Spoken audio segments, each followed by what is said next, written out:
yes, human consciousness in the aggregate must get to this level of understanding in order for us to generate any true and lasting freedom. So, can you speak on this? Like, where do you Sure. see us at right now? And if you had the ears of those who are waking up to this control system now, what would you say to them about what they can do or what they need to start doing? A great intro and questions. Let me go back to the beginning of what you began with and address that. Um, for me personally, since I've been teaching this type of moral material for the last 15 years of my life and have known it even longer than that, this whole scenario came as absolutely zero surprise to me. Many people were hit like a sledgehammer with this situation and didn't see it coming at all and didn't understand it and couldn't put it in a frame of reference. They had no frame of reference for the understanding of the whole plandemic and what happened in the aftermath. I, on the other hand, had been watching this coming as if it were a nightmare playing out in slow motion over the last 15 years of my life because of what I had been previously involved in, who I knew already had the reins of power in the world, and what I knew their agendas to be. And that is kind of like I've likened it in my work to an opposing team coach coming to the other team, crossing the field, going to the other team, like in a football game, and giving them the entire playbook of the team that they just defected from and saying, here is what capabilities they have. Here is what they know how to do. Here is their playbook. They're going to stick to this. They're not going to change their plays. They're going to execute them just like they planned because this is what they know and this is what they're good at. And then the team that I'm bringing that over to is saying, screw you. I want no part of it. I'm not going to listen to you. I know better than you. You don't know what you're talking about. And I don't really take any joy or satisfaction in having been correct. It's a horror. It's a nightmare. Imagine trying to tell people this is exactly what is going to occur and the world is going to get like this. It's going to become this bad and even worse than where we're at now. For 15 years of your life, a decade and a half, and the aggregate population still does not really truly understand what I've been talking about for the last 15 years. And I verify this in my daily experience. This is not just me pulling things out of the air and imagining where human consciousness is at. And it's a deep part of the work that I've tried to do with what on earth is happening. I have attempted to help the people who watch and listen to my broadcasts and to my videos, et cetera, to understand where exactly the aggregate human consciousness is and how utterly horrifically deplorable of a state that is, not to make them hopeless, not to make them cave in and just feel sorrow and just feel shame, right? But to activate them and show them what their work is to do. Because if we don't understand that we ourselves have to take action from a place of knowledge, we have to understand the root causal factors of the problem. Then we have to reach out to people to help them to understand what those causal factors are. And that's the only way we're going to bring any sanity to the insane world that we're living in. It's not going to happen unless we understand causal factors. So I still to this day go out in public and attempt to explain these dynamics to people, even in person. See, I don't just do this on my show. I'll do this in person. I'll go out to activist groups in my area. And I just attended one last night. And I'm not going to mention any names. I don't need to put anybody on the spot, but I encounter people regardless of what groups I go out to and attend. I used to attend meetings that have to do with freedom, with the loss of freedom that we're experiencing. I used to go out and attend groups that were just concerned citizens groups. I would attend groups that were looking into the truth on any given dynamic, like maybe about extraterrestrial phenomena that we might be experiencing or encountering.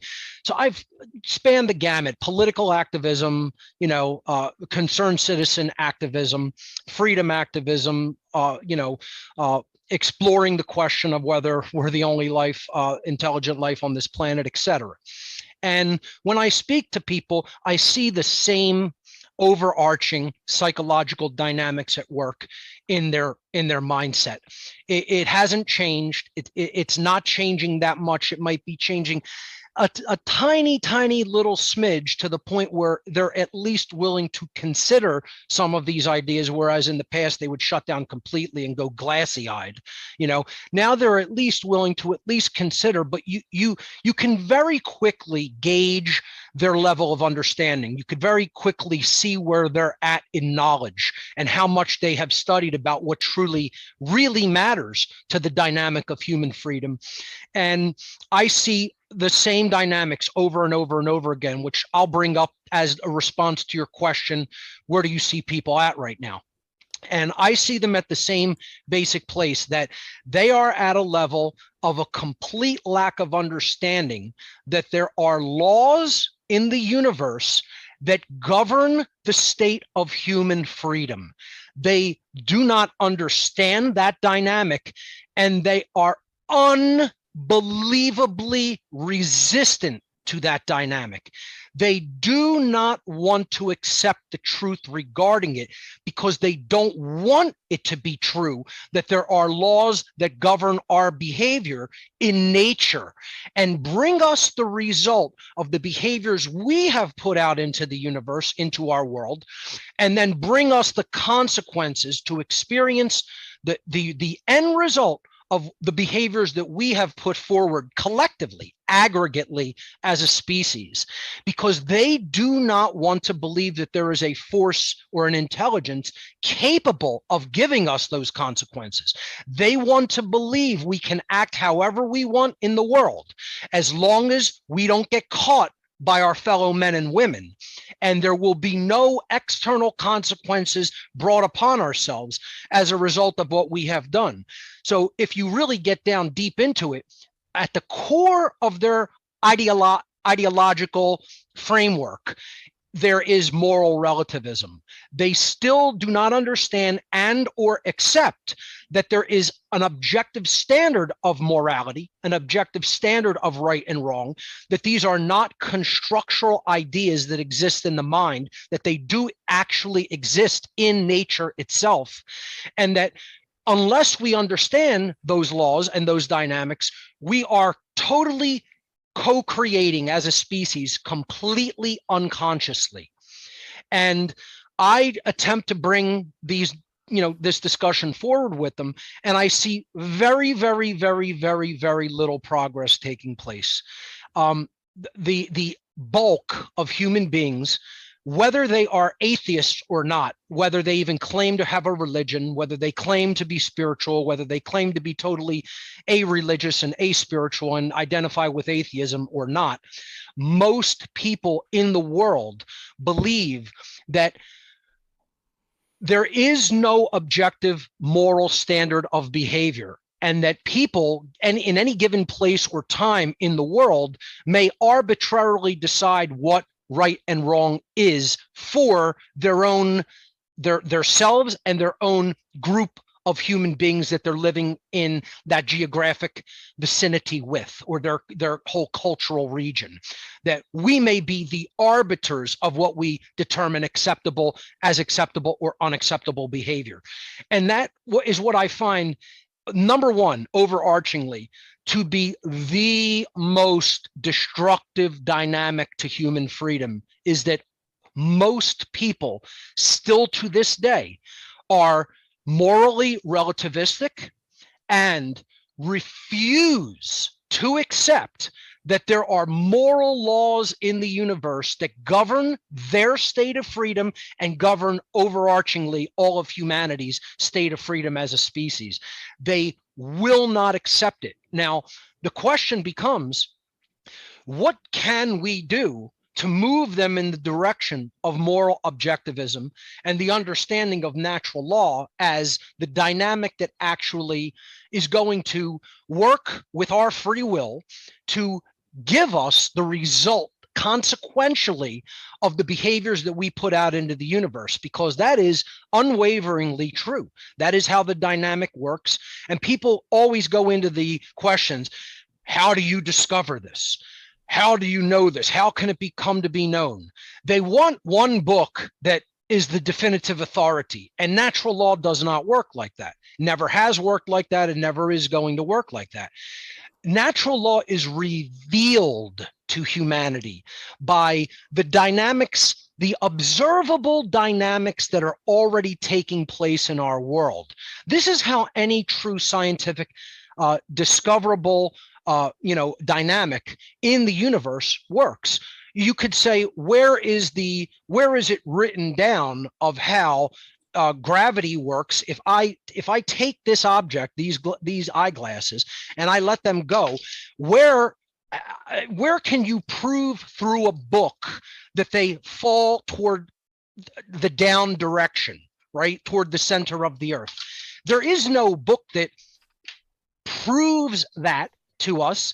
It has to be observed in the natural world, in the natural environment, that this is the result when this action is taking, letting go, right? And it's the same thing with behavioral dynamics and behavioral consequence. But the problem that people have in recognizing the laws that govern those behaviors is that they happen, as far as the aggregate of humanity, the bulk of humanity goes, over long periods of time. This is what it means that we have to have a long view of history.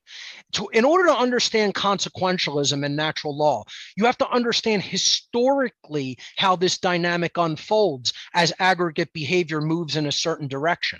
So that's what I keep explaining to people. There is no book that you're going to discover natural law in, no one book per se. Obviously, many philosophers over time have learned this dynamic. It has been revealed unto them. And then they have attempted to put their knowledge and understanding about how this dynamic works down, on paper, in books or in videos or podcasts. But the real answer is it has to be observed in the actual natural environment that one is living in. And this is the problem. This is the problem of why people, they have such an underdeveloped view over time. So this is one of the reasons why the dark occultists wanted me in their rank.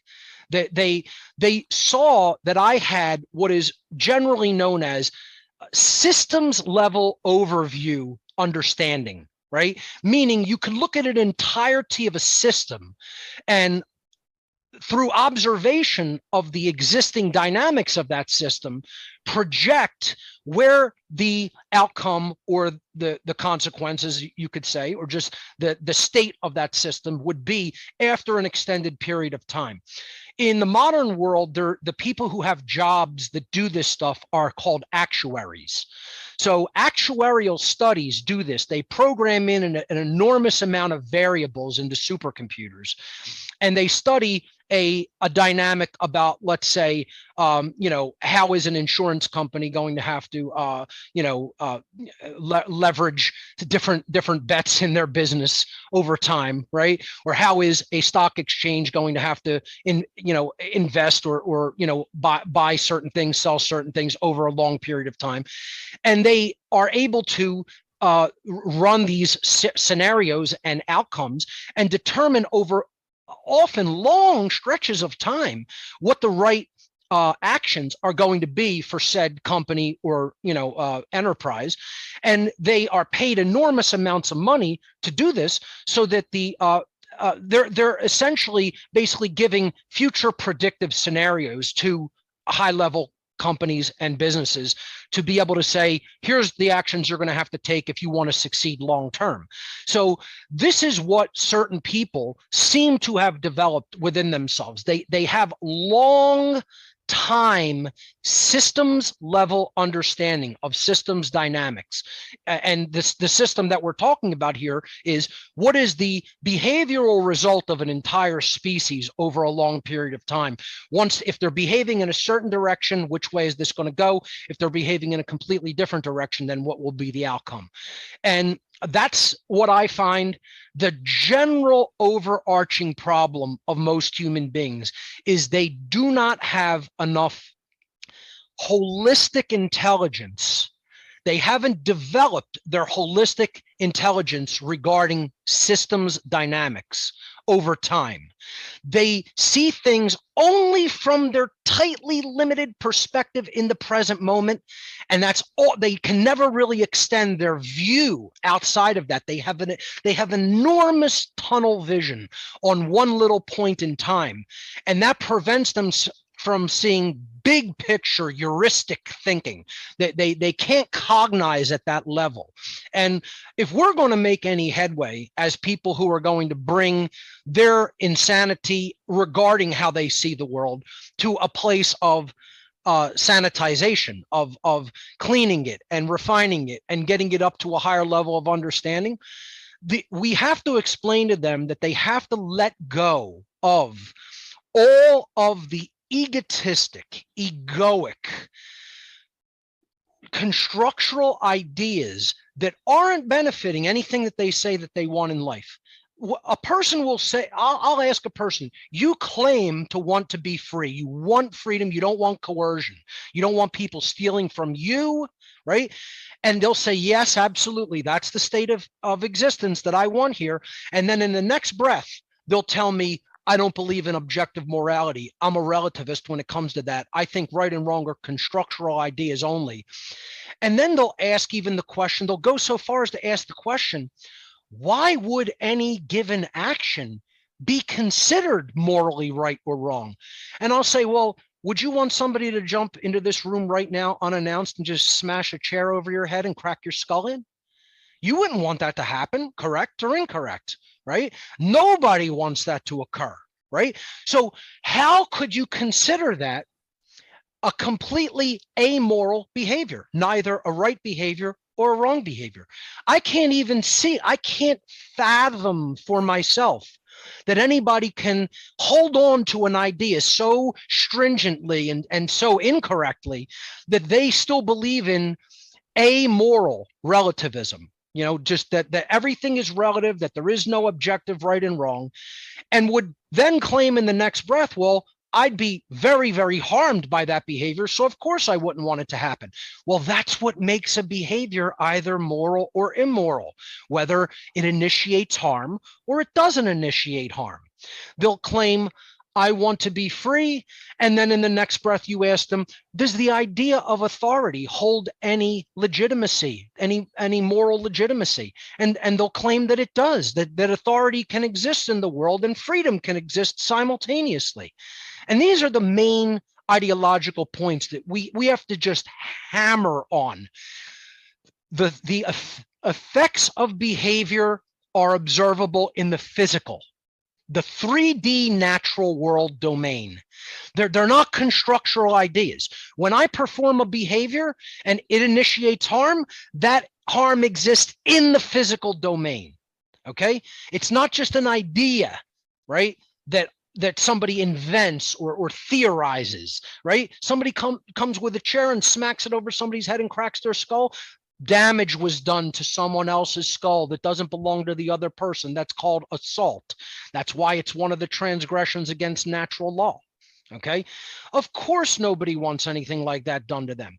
And they don't simply understand that they have to advocate that type of behavior not be done by anybody, even someone that other people believe is an authority figure.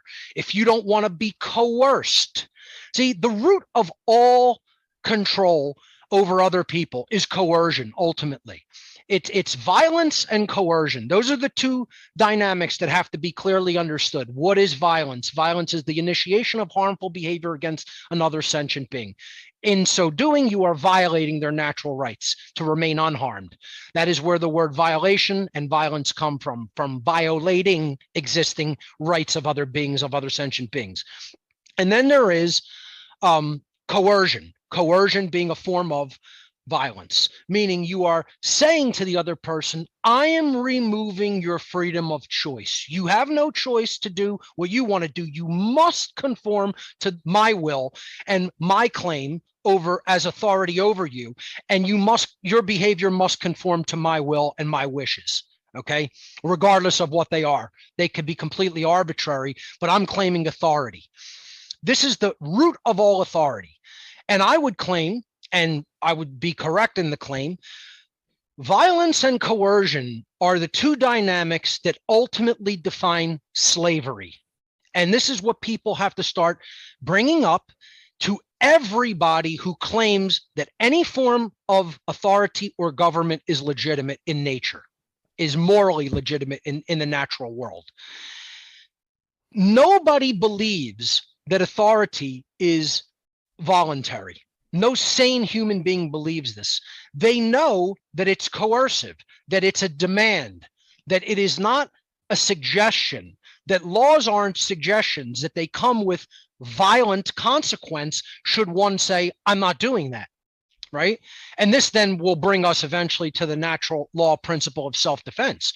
What happens when you are confronted with someone who refuses to back down from violence and is going to commit to violence, regardless of no matter how much philosophical truth they are brought to their eyes and ears, they are going to still choose what is wrong under natural law and commit physical violence to other beings. What do you do then? Okay, this is what people in the whole convoy situation have to look at and understand. What are you going to do when people say, we're not respecting your rights, we don't even want to hear your voice, and we're going to send our thugs to do violence unto you, and then send other thugs who are going to obey orders to take your money from you, to withhold your ability to do a function in any way in the natural world? See, this is violence. Violence is actively being done to people, right? And it's the root of slavery. But I was having this discussion with another friend today. What we have to understand is the state of slavery a state of continued permanent violence as far as physical violence to the being goes? So clearly examine this, because it becomes very, very important to understand what the right of self-defense then is. Right? So picture a slavery plantation in the Deep South during the Civil War period of America, where Black slaves are being held on the plantation against their will, forced to work and keeping none of the fruits of their labor, which goes to the master to then mete out as he sees fit for their continued working and survival, to just give them the minimum to be able to just stay as productive as he wants them. This is obviously violence and coercion, right? But does it require continuous physical violence to the slaves being kept on the plantation? No, it does not. Ivan shaking his head, no, you are absolutely correct. It does not require continuous bodily violence. What does it require? It requires continuous duress. Duress is the state that humanity is held in. And this is the presentation I decided to do at Ivan's conference, Truth, Mind, Reality. Duress is the state where beings are being held in a continual threat of physical violence. The thing that is continuous is the threat of bodily harm and bodily violence if the beings being held as chattel and as slaves do not conform to the wishes of the master. Okay, so that is what government is. Government is slavery under duress. So this is exactly the kind of slavery that was practiced during Black slavery in the Deep South of America. It's no different, okay, except that the physical slaves in the Deep South are observably slaves, whereas here the plantation is spread out across the entire world, and it's not readily observable to most people that violence will be done to these people unless they continue to conform to the wishes of the master. But is that actually the natural reality of the dynamic, the scenario that the people of the world are being held in now? It is. That is the actual real world 3D physical dynamic in nature that all of us are held in. If we do something the ruling class does not want, they send goons to do violence unto people. And that is the state of slavery. The state of slavery exists as soon as someone tells you under coercion and duress, the threat of violence, your freedom of choice, your free will has been removed from you, and you have no other choice but to comply. And the rightful response, as far as our rights are concerned, in the self-defense principle is no being has ever legitimately had the right to make that claim and put people under their duress. So I asked people the question, did every single solitary Black slave in America at any given time, any single moment during their captivity, have the right naturally as a being to kill the master or any of the master's hands who are assisting with the physical duress and slavery in which they were being held? And most people will say, yes, they did. Now, that does not mean that that might be a tactically sound response to their slavery, because there would be a good chance that they might die in that response because of how many people believe that they were being held there legitimately, and wrongfully so. Okay. However, the first step is understanding that the right exists. Did the slave have the right to kill anyone holding them under that duress? Absolutely. 1,000,000,000%. How do we not only not understand this today, how is that discussion never even brought up by almost any human being? See, this is where we have totally implanted viruses in the mind, constructural viruses in the mind of most people, where they are in the they have succumbed mentally to the virus. No one has the right to physically stop a thug that is claiming ownership over one's body or the fruits of the labor of another being. There is no such right for any being. It does not exist. It never has existed in the past, and it never will exist in the future, because that is a claim of slavery.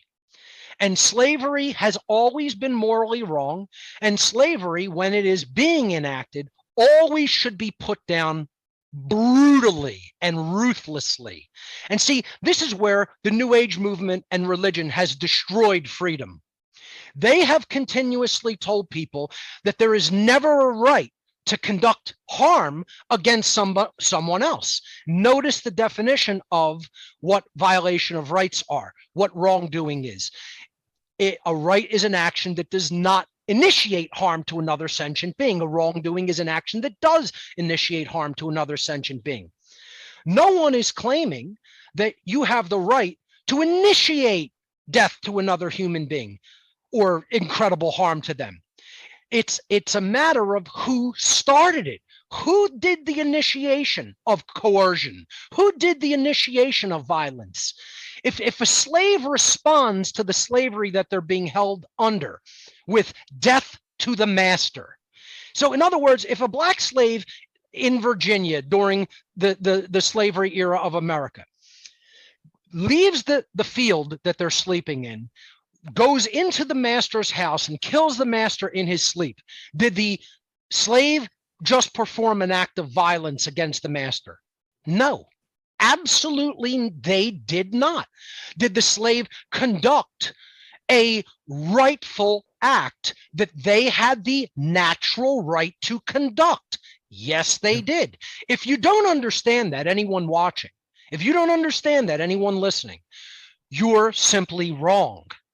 The slave possessed that right under natural law. In the actual law of nature, in the physical domain, anyone being held under duress has the right to end the state of duress with whatever amount of force is required to end it, up to and including death. And if you don't understand that, you're not awake. You're not spiritually awake. You don't get what's going on. You have to free your mind from that dynamic, that you think there is never a time to respond with physical force. And if you don't understand that, you miss half of natural law. You're missing 50% of the equation of natural law. Because if you only get don't initiate harm, that's the non-aggression principle. But if you don't get if harm is initiated unto you, you have a right to put it down. Then you don't get half of natural law. And I still see this dynamic amongst almost everybody out there. It's another one of the most poisoned, it's one of the most poisoning mental virus that has ever been injected. You know, we're worried so much about the vaccine injected into the arm, right? Worry about, that's a bioweapon, yes. Worry about this bioweapon. Worry about the horrific bioweapon virus that is injected into the brain to make people think there is never a time for physical response to slavery.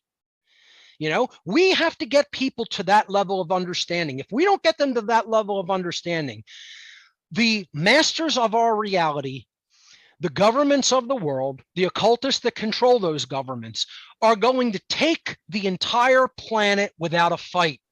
They're going to take the entire planet without a shot being fired. And this is what you're correct. And I'll let you guys respond to this in a moment. You're correct in your assessment. All the people out there who have seen even a small part of this, a tiny little piece, and aren't all the way awake, my message to them out there, right? And I could give a damn about whether they're left wing or right wing. Doesn't matter. I'm apolitical. Politics is slavery. You know, politics is the PR arm of slavery, of government. Okay. People got to go past those controlled paradigms. They got to go past those schisms of the mind. They have to go past that dialectic. Okay, that's all just a totally controlled dialectic to make them choose one form of slavery over another. They have to get awakened to the fact that any claim of authority over another being is that person saying, I'm the master and you're the slave. Let's get that clearly established. And that's why I want to bring the message of any belief in authority is belief in slavery. Any claim of authority is a claim of slavery. Anybody that believes that government is morally legitimate believes that slavery is morally legitimate and does not understand the natural rights of human beings. They do not understand what behaviors are coercive. They do not understand what behaviors put someone under duress. They do not understand what whole conditions hold people under duress and violence and the threat of violence, which is coercion. How anybody can currently still not understand this after the amount of material that is out there in the world and just observing reality, just observing that if you don't do what you're commanded to do, they're going to come at you with violence. So my question to you guys is, what amount or percentage of people, so to answer, finalize my answer to your question, Joe, is I don't see this dynamic changing very much. I don't have a lot of hope that people are really getting this, right? That they don't go down to fundamental principles. They always want to argue little side arguments. They always want to look for exceptions to everything. When the big, huge mountain called the rule, the law, which is natural law, is staring them right in the face, and they're over here in the other room saying, well, what about this little speck of dust in the corner over here? You know, that's what they have to understand. They have to understand overarching dynamics of how things work in the world instead of trying to argue little tiny little exceptions that will never actually come up in real life. You know, they can't see the forest for the trees. They're in myopic tunnel vision, like I said. And we need to help get people out of this myopic, spiritual, and philosophical tunnel vision and get them to understand foundational first principles. And I don't see enough people talking like this. I don't see this brought up in our community where people are philosophizing about what first principles are when it comes to rights, and especially when it comes to response to violence. And at least not saying immediately go out and do that, because it might not be strategic at this time. However, we have to understand it as a right in nature that exists. Like I said, a slave might have been fearful of performing the behavior of going into the house and killing the master in the plantation house because they were worried that repercussion was going to happen to them and they would be killed. However, we have to at least understand it was their right to do that behavior, and nobody's right to continue to hold them there under duress. How people can still not understand that is unfathomable to me. So my question to you guys is, what percentage of people do you see even looking at the underlying causal factors instead of looking at all the symptoms of things? Where are people even getting down to the underlying awareness that any claim of authority is identical to a claim of slavery? How do people understand that the claim of authority over a whole group of people in the past was called royalty and kingship? The belief that one person up here has the authority over all these people down here, that's called the authority of kingship or queenship, royalty. How is that any different than the authority vested in government? The only difference is, instead of one person up here calling themselves the sovereign, the king or the queen, there's an oligarchical few people calling themselves the government. That's it. Or the police and the military under them. There's no difference. It's just an oligarchy instead of a monarchy, meaning rule by few instead of rule by one. What percentage of people do you even see grasping these ideas or discussing it? My question to you guys. I think in the on your last podcast this Sunday, I kind of touched on that at the end there, talking that it's a minority of a minority. And even further, Joe and I, we talked yesterday over the phone that it's even more minority of a minority of a minority. So we talk about the COVID 99% survivability and 0.1%. That's where we're at. The people who actually know what's going on, the true causal factors, it's about 1% less, and maybe even less within the alleged truther and anarchist community, because like I told you, Mark, also fake ass Christians, fake ass anarchists, fake ass truthers, and fake ass freedom people. So yeah, it's a small percentage. And like you said, again, people will talk about everything else. Everything will be fine if we just put the dollar back under the gold standard. No, everything will be fine if we just go ahead and switch to cryptocurrency. Everything. They're looking at everything else except the actual causal factor of, slavery is in effect on this planet. It's amazing that such a small percentage looks at things from the foundational level. I find that when I try to discuss first principles, the things that should be grasped before anything else, which have to do with behavior, which have to do with our rights, right? The underlying causal factors of the dynamics that either lead to freedom or lead to slavery. Most people don't want to have a discussion about first principles. And if you don't have a discussion about first principles, you're trying to build the house, you're trying to build the result, right? You're trying to build the 10th floor of a building before you've laid a solid foundation.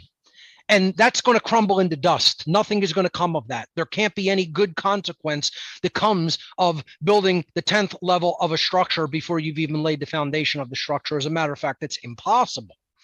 So I'm trying to work out, where does this resistance come from? Why are people resistant to looking at causes?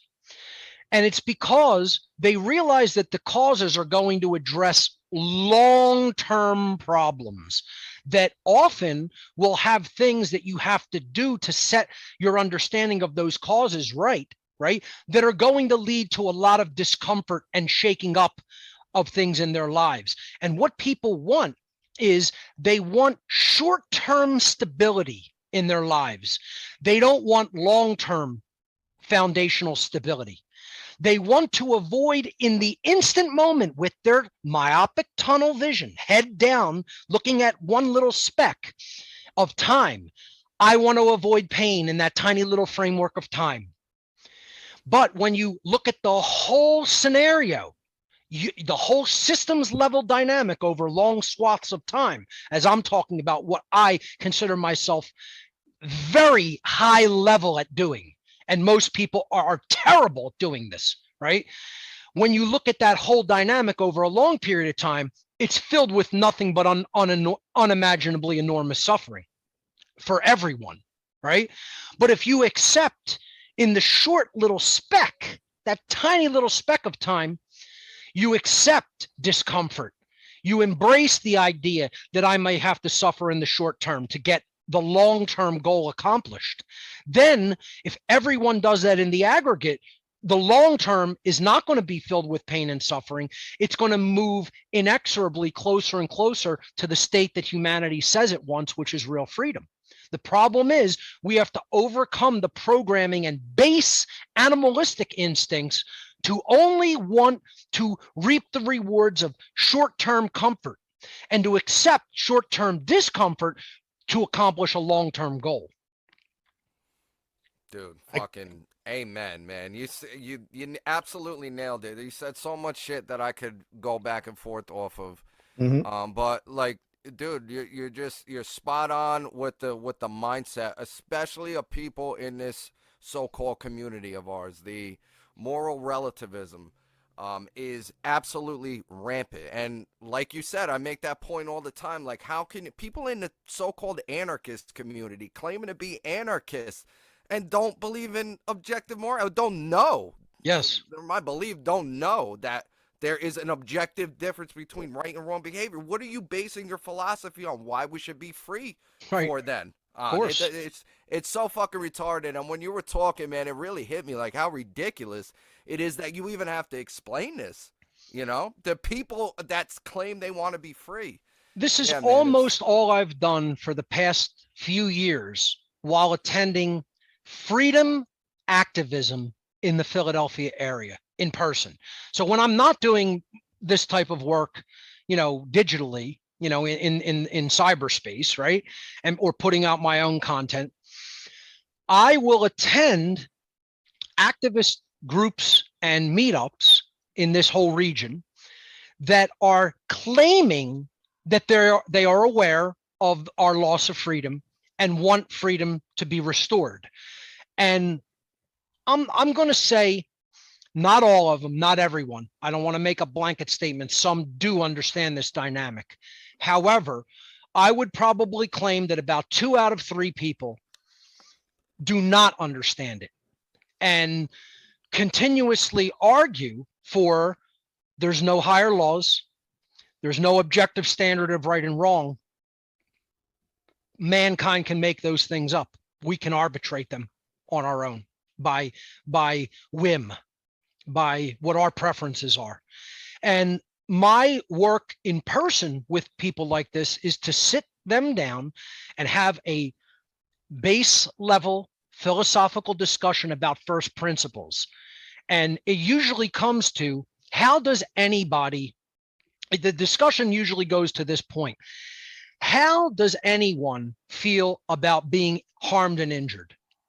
Universally, everyone knows what it means to be harmed and injured, and no one wants it done to them.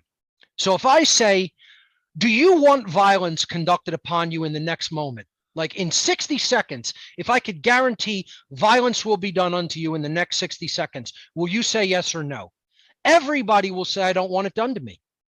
If I say in the next 60 seconds, I can guarantee to you, you will be stolen from. Something that you care about keeping in your possession that helps you accomplish whatever you need to accomplish with that possession will be taken away from you within the next minute. Would you say, oh, sure, let it happen?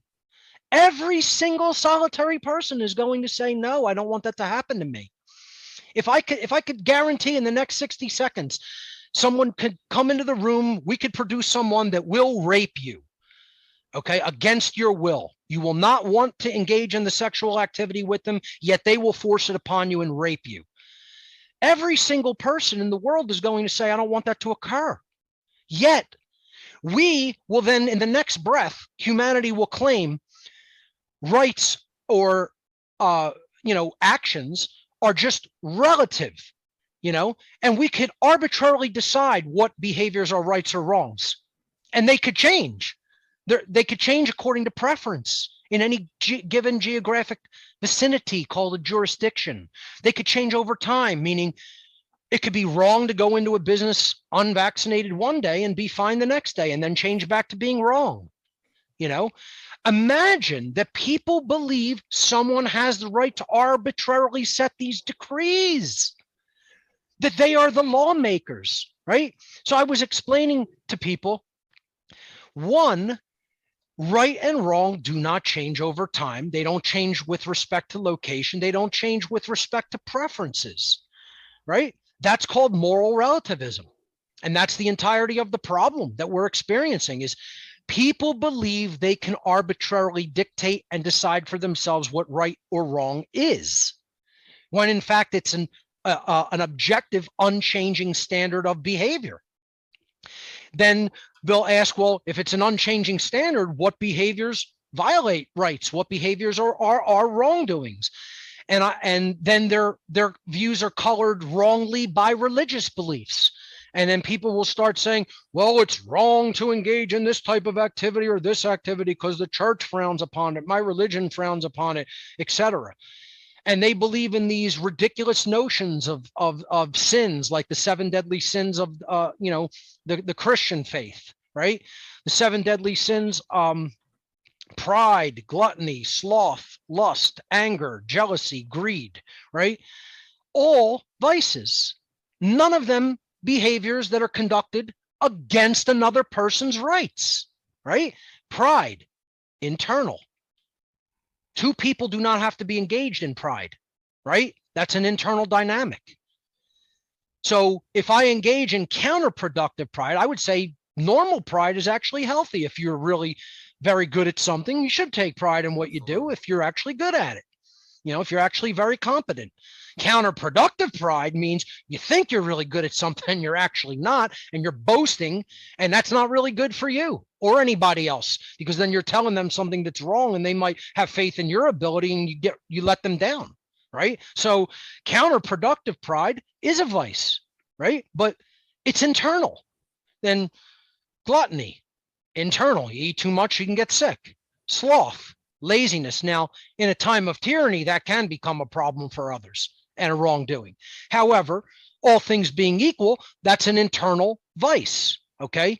Whereas if you just don't want to be productive, you don't have to be productive, right? Lust, again, internal vice, wanting too much sexual activity, engaging in it, freely, etc., without discretion could create problems for you, but it's an internal problem. Yeah, right.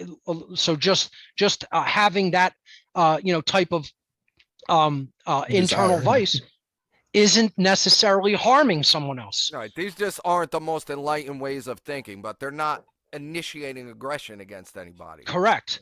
They aren't the best behavioral routes to go by. However, right, they're not physically conducting harm against another being.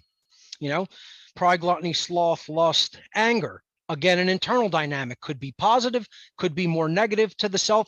If it's used to as anger against injustice, it could elevate us to take action. It could inspire us to take action, which is needed right now. That's right. So there's a positive form of anger. There's negative forms of anger over frivolous reasons, or even anger that doesn't lead to positive action. If it's held within, could create health problems for you. But it's an internal vice at that point. Jealousy, again, internally desiring what other people have, as long as that doesn't go into the realm of action, of wanting to steal from someone, then it's just a vice. It's not a crime. And greed, same thing. Just being a greedy person doesn't necessarily make you go out and take things from other people. It just means that you have that desire to accumulate things and keep them for yourself, which can turn into a problem, for you if it, goes too far. Simply desiring things for your creature comforts or your benefit as a human being is not necessarily bad or evil. But when it gets taken to too much of an extreme, it can go in that direction, especially if you try to hold necessary resources back from everybody, where you corner them and then try to keep them away from someone else. So the point is, all of the so-called deadly sins of religion are vices, not crimes. They are not behaviors that you are engaging in that are violating someone else's rights. The real 7 deadly sins are murder, assault, rape, theft, trespass, coercion, and deception. And if we look at each one of those in turn, these are the natural law wrongdoings, of course, and they all violate someone else's rights. Their behaviors one person or group does to another sentient being or group of sentient beings. So murder, taking of life without right. Okay. Now, self-defense would not fall under murder because you would be taking life with right, as in defense of your natural rights, which are being taken or violated, or bodily harm or attempted murder being done to you. So that's not self-defense. Self-defense, if you use deadly self-defense, would be killing within your rights. However, murder is killing that is never a right. It's killing that is completely unjustified and not within our natural right to perform. And it's theft of life. So every wrongdoing is theft. Assault, taking physical well-being through harm and through the initiation of harm, right? Without right to do so. Okay, again, self-defense not included in that. But assault is a form of theft of bodily well-being. Rape, theft of free will sexual association.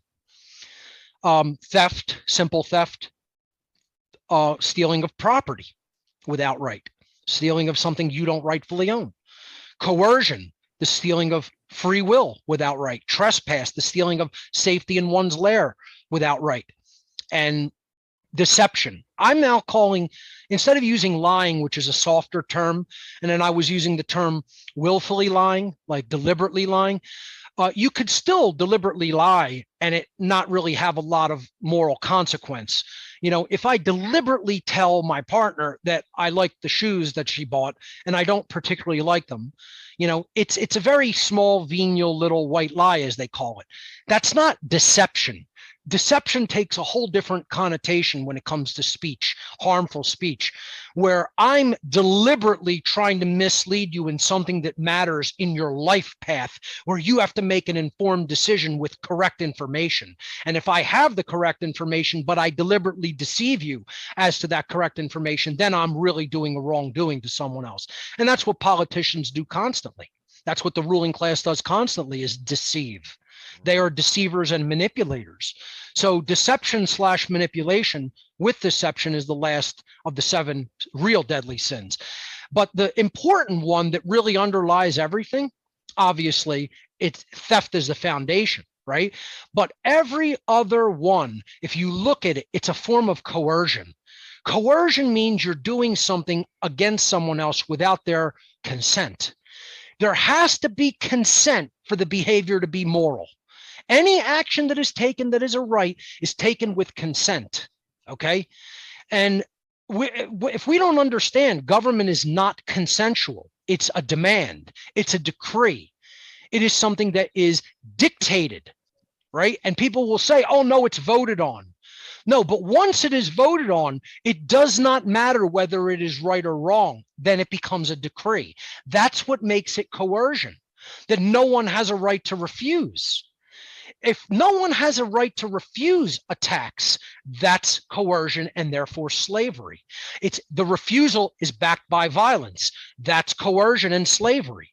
If you don't have a right to petition for grievances, if you don't have a right to say you don't like this being done, and someone can come and shut down your right to assemble and speak, that's coercion and therefore slavery. All of the police up in Canada, the message that I want to say to you and your family, you are supporters of slavery. Think about historically what that means. Historically. And you think it isn't going to come down to humanity's understanding that government is slavery? You are fools. fooling yourselves. There is an inexorable move toward humanity's understanding that government is slavery. No one is going to ever be able to stop it long term. And I'm talking about with or without war, regardless of whether it comes to war or not. Humanity will not be able to be stopped eventually from the understanding that government is slavery. It is going to occur in the long term, no matter how much time it takes or how many lives it requires for that understanding. It will occur in the future at some point. And how the people doing this job will be remembered historically in the long historical framework in humanity. You will be remembered as supporters of slavery. That is who you are in your heart, in your mind, and in your soul. And what that makes people who are not only supporters of slavery, but actual slaves themselves. Because if the police don't think that they're slaves, you're fools. You're little children fools, wishing for the world to be some way in your wild, incorrect imagination. You want to believe the world is instead of how it actually is. The police, you are slaves. The military, you are slaves. You're enslaved by the same dynamics and the same forces that we are enslaved by. You're not separate. You only want to believe. That's exactly right. Ultimately, the slaves who know that, who want to be masters over other slaves, but they themselves are slaves as well, are historically referred to as house slaves. They are similar to the black slaves held on plantations in America during the Civil War period. They are the slaves held in that state of duress that made a bargain with their evil masters to say, just beat the other slaves into submission and we'll give you a few added benefits that the rest of the slaves living out in the fields don't have. We'll let you have a little tiny house built on as an addendum and adjacent to our house where you could sleep in bunked beds, but you won't be out in the elements unsheltered. And if you beat them into submission, we'll give you this little breadcrumb. We'll throw you this breadcrumb like the dog animal that you are, like the little animal order follower that you are. The house slave. This is what the house slave was in Civil War America. And these police believe they're anything other than that. You believe that you're not the obedient, order-following Nazi foot soldier? You believe that you're not one of the, soldiers willing to die for the Fuhrer? That's his slave. That's just one of his slave order followers that he's going to send disposably into combat and doesn't give a damn about your life while he's bunkered well underground, secure from any violence taking place. They don't care about you, little boy. Not even a tiny little bit. They're laughing at you. I try to explain constantly. I attended satanic rituals at grottos on the East Coast of the United States where they were just laughing hilariously. The Satanists who send the military off to war, who send the police to do their bidding into crowds of their own people. They're laughing at you like you're a joke, because you are a joke. You're a joke to them. You're a joke to us. You're a joke because you have no real self-respect. You have no real courage.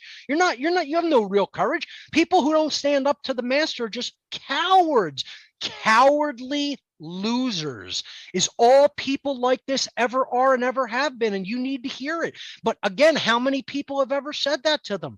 How many people are having that discussion with them? You're not a bold person. You're not a courageous person. All you know how to do is listen and say yes to an order that you're given. That's not using your mind. That's not that's not determining correctly what action is right because it doesn't initiate harm and which an action is wrong because it does.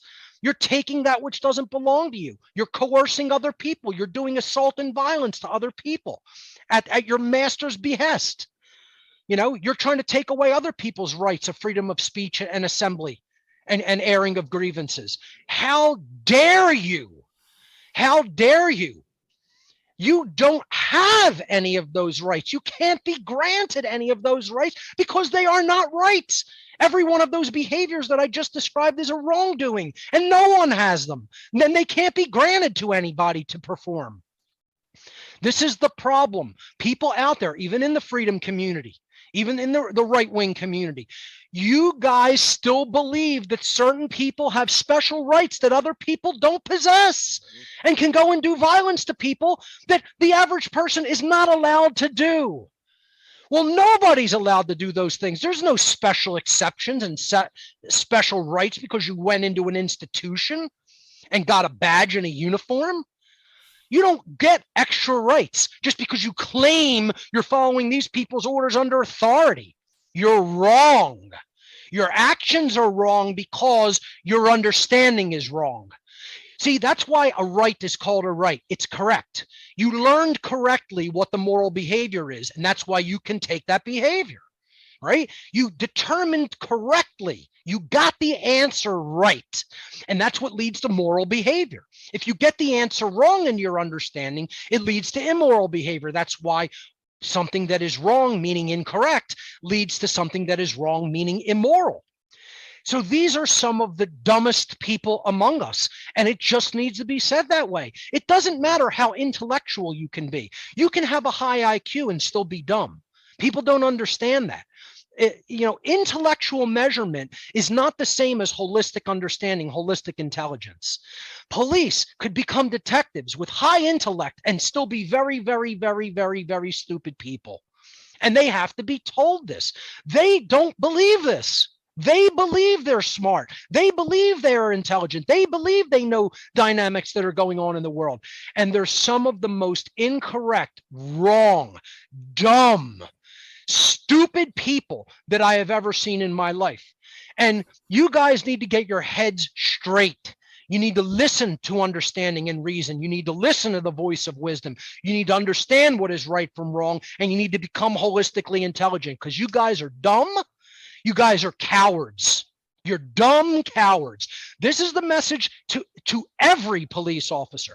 If you're in that institution, you're not only stupid, but you're completely devoid of courage. Because if you don't understand this institution by itself, the dynamic of this institution that it performs is to protect slave masters from the people who they are holding in duress under slavery.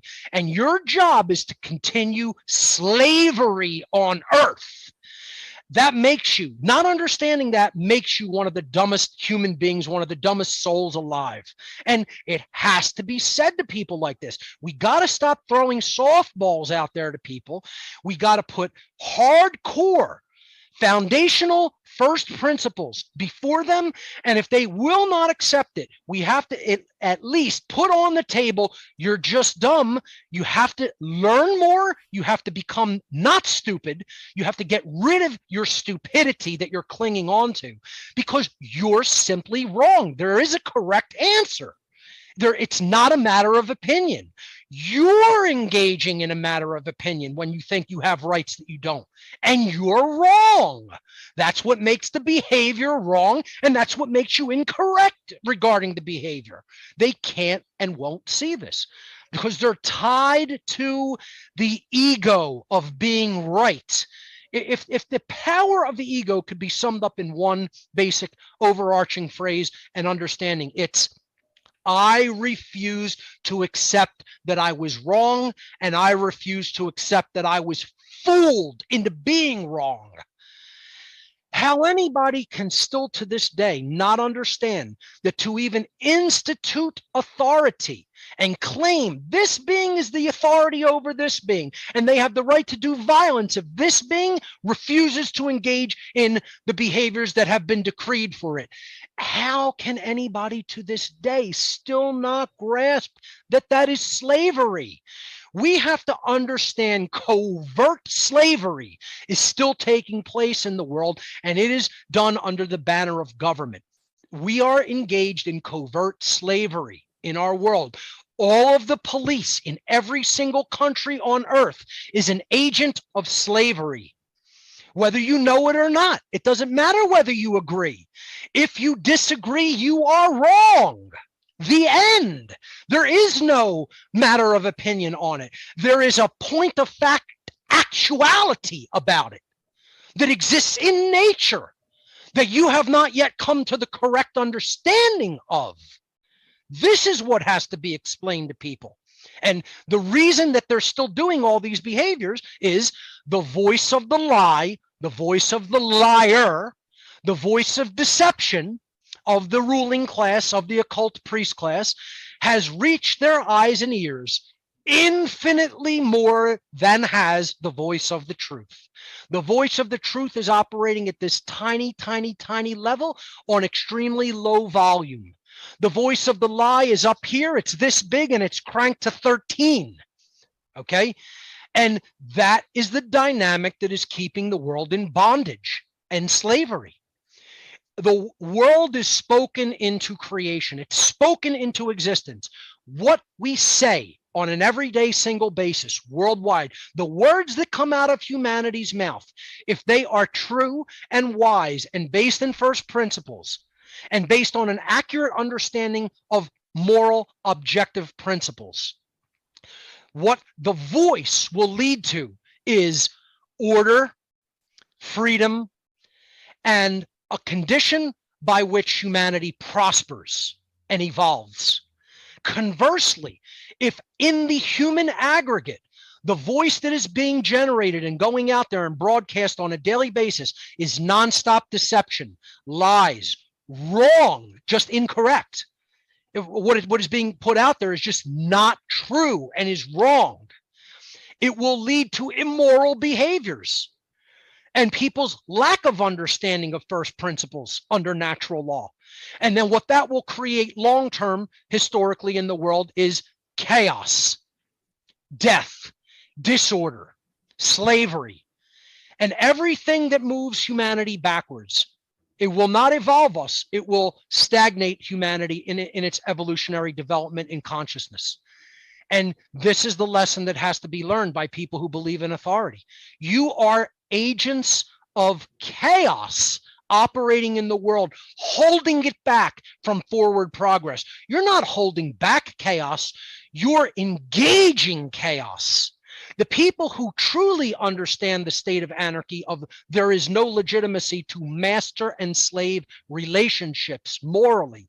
There can never be moral legitimacy to a master-slave relationship ever and anywhere in creation at any time. They are the ones who are trying to evolve humanity and move it forward into a state of order, not you. The people who continue to condone slavery and take actions that hold slavery in place, you are the agents of chaos. You're not holding chaos back from happening in the world. You're creating it in the world. You still haven't intellectually understood this. You haven't understood this from a holistic intelligence perspective because you've believed brainwashing and propaganda since you slid out of your mother's womb. Since the very day, okay? And your ego is too strong to acknowledge you were wrong. Acknowledgement that you're wrong doesn't make you stupid. Holding on to something that is completely wrong makes you stupid. That's why you're stupid. See, that's why you're a dumb little child still. And I'm going to tell you that like a parent giving you tough love when you're a total F up, okay?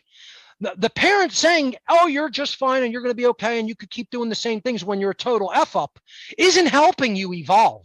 That's keeping you where you shouldn't be, and it's going to keep you doing things that are totally destructive and chaotic in your life. A real parent who actually cares would be telling you, you know what, son, you know what, girl, you're effed up and you need to fix it. You need to work on yourself to fix it because you're wrong. And you're holding on to the wrongness that you're attached to, like somebody gripping onto the body of a dead corpse and refusing to let go, thinking that it's going to come back to life. You know, that's the ego. The ego is the force that just says, I can't acknowledge that I'm fooled.